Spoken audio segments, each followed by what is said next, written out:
You don't want to create the whole program content before you launch it, because you might spend months creating it and not be able to sell it. So you want to validate your idea. And keep in mind that most of us, most people, most coaches, most creators would rather focus on the creation process than marketing and selling. So that's why it's easy to get trapped in the program development mode for months or years. So I recommend that start selling it as fast as possible, as soon as possible. You want to sell it because you also start bringing in revenue, right? And you know for a fact that people want to learn about your topic. And then, when people start giving you money for your program, guess what happens?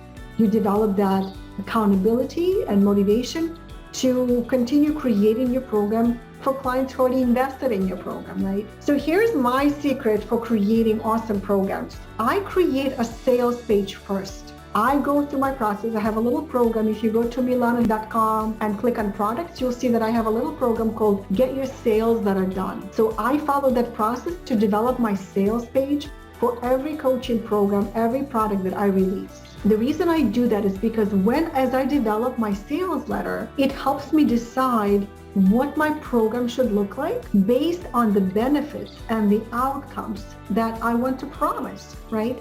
So it's almost like I'm building my program in my mind while I create the sales letter. So it's a really powerful method. If you've never done it, I highly recommend it. Start creating a sales page, describe the benefits of your program, the outcomes.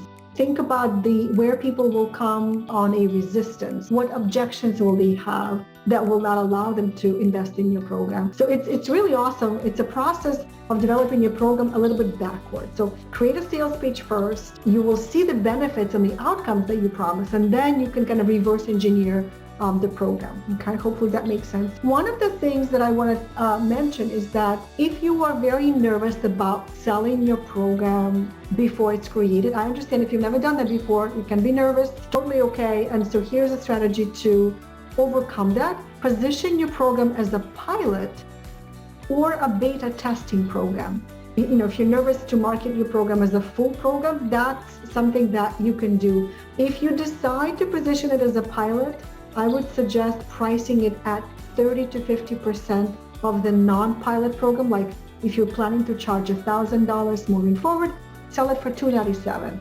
This is a 30% of your full program. And then you can use that price point, that pilot pricing, as an incentive to attract more clients for the first time you run your program. You also want to do market research. One of my favorite things to do when I run the program for the first time is gather insights, feedback, information, questions, like, give it all to me, like whatever you don't like about the program, what questions do you have? What else do you think is missing? Why aren't you implementing? Like, I want to know everything. I'm just hungry for that feedback. And so you can do that kind of informal research by watching your clients and listening to them.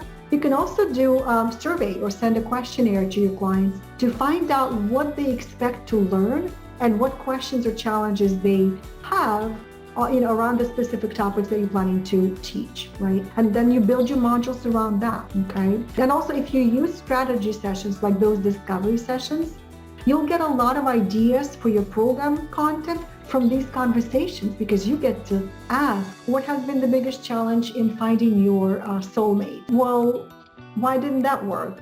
What do you think is missing from the past programs or past coaching relationships you've had? So you get that market research done, and then it's so much easier to actually create your program.